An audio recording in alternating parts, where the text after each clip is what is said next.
All right, in this movie we're going to talk about the octal system. We hardly are ever going to use the octal system in this class at all. The only reason I'm showing you this is because I want you to understand that any system that you use, you should be able to figure it out. Every single one. If I make up some, the 7 system or the 6 system or whatever, you should be able to figure it out. It's not just the decimal system and the binary system. There are other systems that we can use, and you should be able to understand how it works. So the octal system, of course, is probably base what? That's right, base 8. Base 8. So we're going to have 8 to the different exponents. And so how many digits are there to be used in an octal system? Well, there's 8 digits. And what are they? They start with 0, 1, 2, 3, 4, 5, 6, and 7. We can use 7. Remember, the binary or the decimal system had 10 digits with 0 to 9.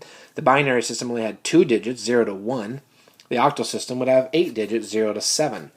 And we again can have place values. So I'm not going to go very far. I'm just going to go about 3 places to make it easy to write our octal numbers. And the first place is what position? Well, it's 8 to the 0 position, which of course is 1. What's the next position? It's 8 to the first power, which of course is 8. And the third one would be 8 to the second power, which of course would be 64. And we could keep going, I guess. Maybe I'll just go one more. 8 to the third would be what? 64 times 8 would be 512, I think. Yeah, 512. And we're going to get pretty high up here, so I don't want to do that anymore math.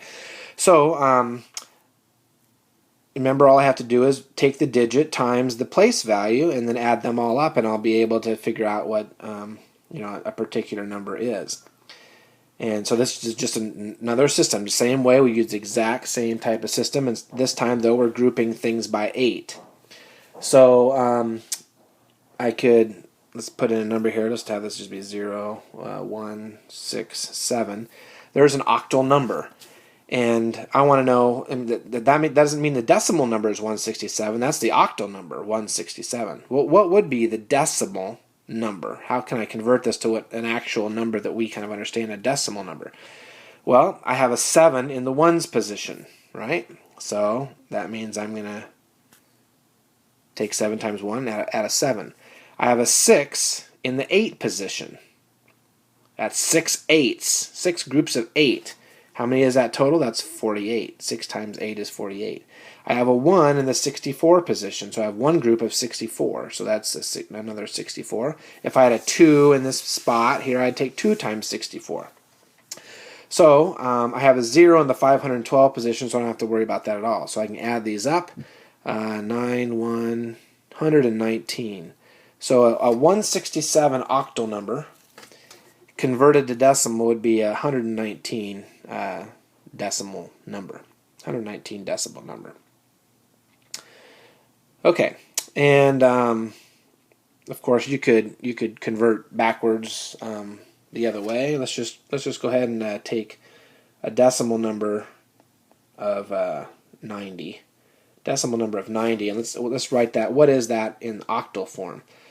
Okay, so I'm going to use, I don't need the 512, I'm going to have 64 position, I'm going to have an 8 position, and I'm going to have a 1 position. Okay, so how many times does 64 go into 90? It goes in 1 time. So I can take 64 on here, I can subtract that from that, 8, I get a 26. How many times does 8 go into 26? Well, that would go in 3 times, right? 3 times 8 is 24, and I could take that, subtract that, I get 2. How many times does 1 go into 2? 2 times. So the decimal number 90 is 132 in octal form. 164, 3 groups of 8, and 2 groups of 1. So 132 would be the octal number for the decimal number 90. And so that's just another normal system, an octal system.